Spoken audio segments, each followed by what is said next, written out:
Before we will go in alphabetic order, so before Armin talks, we're going to try a new thing this year, which is a little bit of an experiment, which has to do with technology. So let's see how this works. So all of you should have received a card with a link. So for those of you, this will require that you have a smartphone, which I think probably most of you have.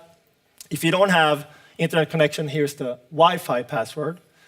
Up there, you have the link. So we should start. I'm going to start now. I want to ask you a couple of questions, or 3 questions, that you will find if you go and open your web browser and you go to this link. Okay, so please, all of you, do that now. Then, hopefully, you will see this on your screen. Okay?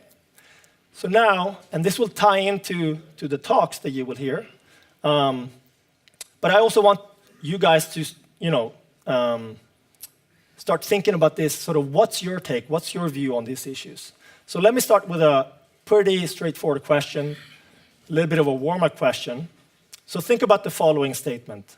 An individual's willingness to take financial risk may influence economic behavior, which in turn may affect income and wealth.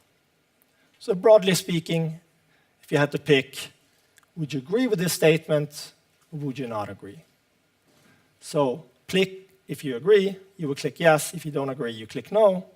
And then it's important that you click submit at the very top when you're done. So I'm going to give you about a few seconds to think about this, and then we'll move on.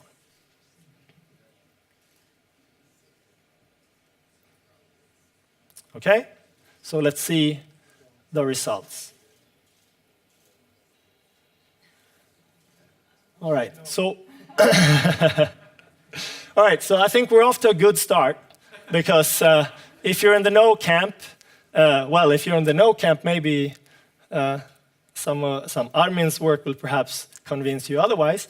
All right, so that was just kind of a warm-up. Let me ask you a second question.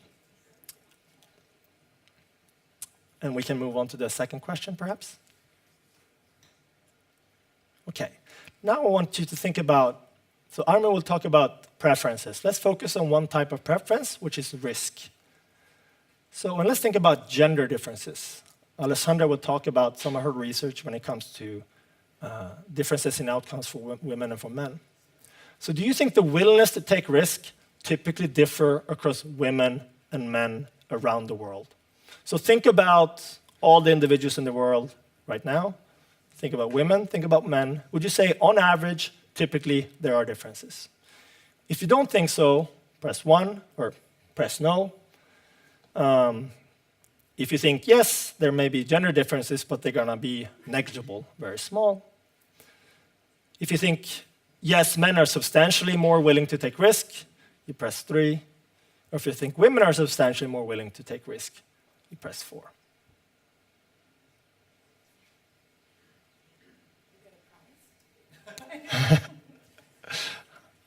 Yeah, there would be a lottery if you got all the answers right.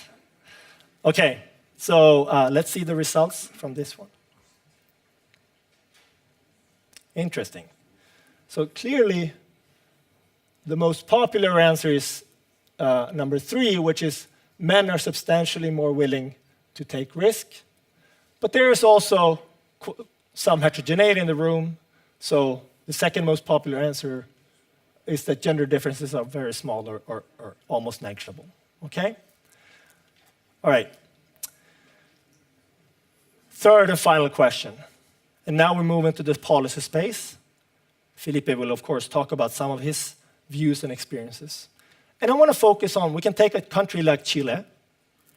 Let's think about policies that can potentially improve gender equality. So when policies that improve gender equality are implemented in a country like Chile, would you expect that gender differences in willingness to take risk will be affected? Okay, so now I'm talking about policies such as, you can think that increases female labor force participation, or policies in the educational space that decreases gender differences in educational outcomes. Okay? And I want you to think about now risk preferences and differences in risk preferences across women and men.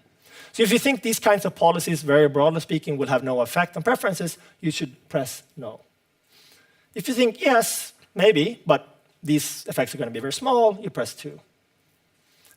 However, if you think that gender differences in risk preferences will decrease substantially, so if there's an initial difference across women and men in the willingness to take risk, these policies that increase gender equality, now we should see smaller and smaller differences in risk preferences, then you press 3.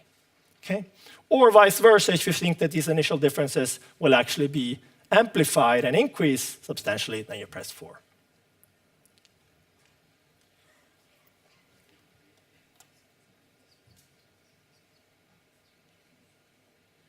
Okay, so let's look at the results. Wow. So quite a bit of disagreement in the room, which is interesting. I'm not sure that there's one true answer here, but Armin will, I think, provide you with some evidence that might change some of your, the minds of some of you. So the most popular answer here, as we can see, is that yes, but only very little. And the second most popular is that gender differences will decrease substantially. Okay? About 14% would think that they will increase. Okay? So I'm going to re-poll this question after we have the talks and after our discussion and see if what we talked about today changed your mind, if you feel like you learned something. Okay?